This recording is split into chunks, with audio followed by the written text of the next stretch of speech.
ஏழை மக்களை வங்கிகள் துன்புறுத்தக்கூடாது என உயர்நீதிமன்ற மதுரை அமர்வு அறிவுறுத்தியிருக்கிறது. அண்மை தகவலாக நாம் பார்த்துக் கொண்டிருக்கிறோம். கூடுதல் விவரங்களை எமது செய்தியாளர் சிவகுமார் வழங்க கேட்கலாம். வணக்கம் சிவகுமார், எந்த வழக்கின் அடிப்படையில் நீதிபதிகள் இவ்வாறு தெரிவித்திருக்கிறார்கள்? கூடுதல் விவரங்கள். அதாவது தென்காசி மாவட்ட சிவகிரியை சார்ந்தவர் மாரித்துறை அவர் உயர்நீதிமன்ற மதுரை அமர்வில் ஒரு மனு ஒன்று தாக்கல் செஞ்சிருக்கிறார். என்னன்னு பார்த்தீங்கன்னா, அவர் தொழில் செய்வதற்காக கரூர் வைசிய வங்கியில 39,74,523 ரூபாய் கடனாக பெற்றிருக்கிறேன். அதற்கான வட்டி மற்றும் அசல் தொகையை முழுமையாக செலுத்தி வந்த நிலையில கோவிட் பெருந்தொற்றின் போது தொழிலில் நஷ்டம் ஏற்பட்டதால முறையானபடி செலுத்த இல்லாத ஒரு சூழ்நிலை ஏற்பட்டதாக குறிப்பிடப்பட்டிருந்தது. அதே மாதிரி இந்த நிலையில வங்கியில அடமானம் கொடுத்த சொத்தை ஜப்தி செய்ய போறதா வங்கி தரப்பு அறிவிப்பு வெளியாகியது. இதனால அவர் நீதிமன்றத்தை நாடிய போது 2022 ஆண்டு அக்டோபர் மாதம் 7ஆம் தேதிக்குள்ள 7 லட்சம் ரூபாயும் அதன் பின்பு மீதி தொகையை 4 தவணைகளாக செலுத்தவும் நீதிமன்றம் உத்தரவிட்டிருந்தது. அதன்படி 2023 ஆண்டு பிப்ரவரி 16க்குள்ள மொத்த கடனையும் அவர் செலுத்திவிட்ட நிலையில வங்கி அணுகி அழகான சொத்து பத்திரங்களை தருமாறு கேட்டபோது கூடுதலாக பணம் செலுத்தினா தான் தர முடியும், ஆவணங்களை வழங்க இயலும்னு சொல்லி வங்கி தரப்ப தெரிவிச்சதா சொல்லி குறிப்பிட்டிருந்தாரு.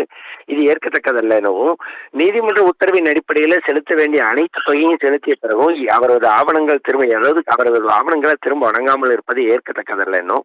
ஆகவே எனது மனுவின் அடிப்படையில் என்னிடமிருந்து அடமானமாக பெற்ற ஆவணங்களை வழங்க கரூர் வைசிய வங்கி தலைமை மேலாளருக்கு உத்தரவிடணும்னு சொல்லி குறிப்பிட்டிருந்தாரு.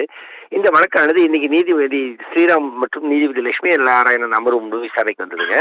அப்போது மனுதாரரோட வழக்கறிஞர் நீலமேகம் ஆஜரை என்ன சொன்னாரா, நீதிமன்ற உத்தரவிட்டபடி அனைத்து தொகையை செலுத்திய பிறகும் வங்கியிலிருந்து கூடுதலாக 5 லட்சம் ரூபாயை செலுத்தினா தான் ஆவணங்களை வழங்க முடியும்னு தெரிவித்து விட்டார் குறிப்பிட்டு அதற்கான உத்தரவு நகலை வழங்கியிருக்கிறாரு. இதை பார்த்த நீதிபதிகள் கரூர் வைசிய வங்கியோட தலைமை மேலாளர் நேரில் ஆஜராக உத்தரவு பிறப்பிச்சிருக்கிறாங்க.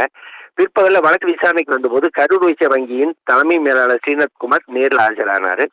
திங்கட்கிழமை ஆவணங்கள் வழங்குவதாக வங்கி தரப்புல தெரிவிக்கப்பட்டதை அடுத்து நீதிபதிகள் மனுதாரரிடமிருந்து அடமானமாக பெறப்பட்ட அனைத்து ஆவணங்களையும் கரூர் வைசிய வங்கியின் தலைமை மேலாளர் பிப்ரவரி 17ஆம் தேதிக்குள்ள மனுதாரரோட வீட்டுக்கு காலையில 11 மணிக்குள்ள நேரில் சென்று வழங்கணும்னு சொல்லி உத்தரவிட்டிருக்கிறாரு. அதே மாதிரி தடையில்லா சான்றிதழும் கொடுக்கணும்னு சொல்லி உத்தரவிட்டிருக்கிறாரு.